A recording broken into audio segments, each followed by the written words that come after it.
My best friend and fellow clerk at VA recruited me to join him at a small software company where he'd recently been hired in the quality assurance department. QA was the accepted entry level position for employees without a degree in computers or engineering. To my delight, I found that the discipline of software QA suited my attention to detail and perfectionism. Even better, our mentor in QA was amazing to work with and learn from. And despite him having asked me what I thought of Jar Jar Binks in my initial interview, he was great fun to be around.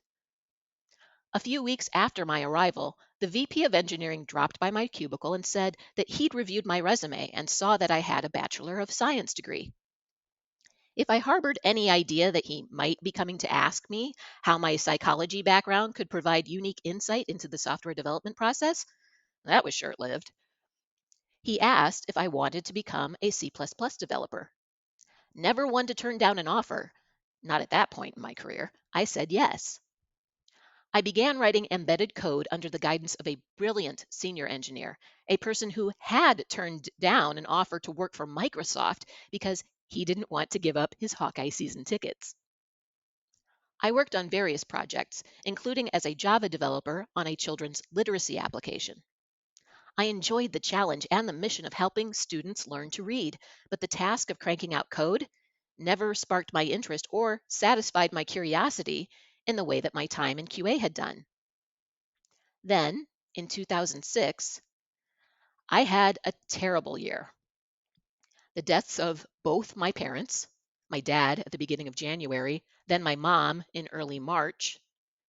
At the end of March, an emergency C-section and birth of my son with a rare limb difference. And finally, a custody battle involving my 7-year-old stepdaughter.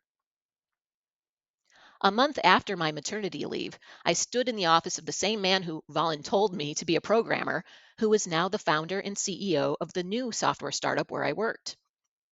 I told him I was miserable and that I either needed to make a change or leave the company.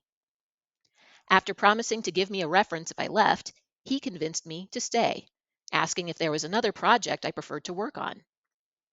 I suggested that with my aptitude and skill set, I would provide the most value working in quality assurance. Unfazed by his obvious skepticism, not to mention frequent check ins to see if I was ready to get myself back into coding, I wore him down and he let me stay in QA. With the freedom to do what made me happy, I found renewed motivation both at the office and at home. At the same time, it's likely that my stubbornness about staying in QA branded me as unpromotable and not cut out for a leadership role. But that wasn't on my mind. Perhaps like you, my health and safety and that of my family is everything to me.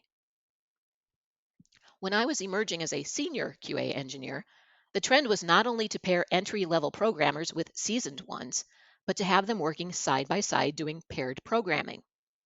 Not at all sarcastically, I floated the idea of me working side by side with a programmer in what I pitched as paired development slash testing. The offer was not met with the enthusiasm I anticipated. I can admit it now. I was naive, presuming that engineers who did not have the experience of working in coding before working in test would immediately see the benefit of those two roles working collaboratively rather than in the typical fashion of code it up and throw it over the wall. That it might be intimidating rather than helpful to both parties to know exactly what the other was doing honestly hadn't crossed my mind. My idea went nowhere, but it wasn't the last time I offered it. Not as a way for everyone to work, but as an experiment. I casually let it be known from time to time that if someone was interested in pairing up with me and trying this way of working, I'd be down for that. Perhaps not surprising, no one ever did hit me up. It wasn't all discouraging. The company made 3 moves in the following years to leverage what decades of research into the psychology of empowerment has to teach us.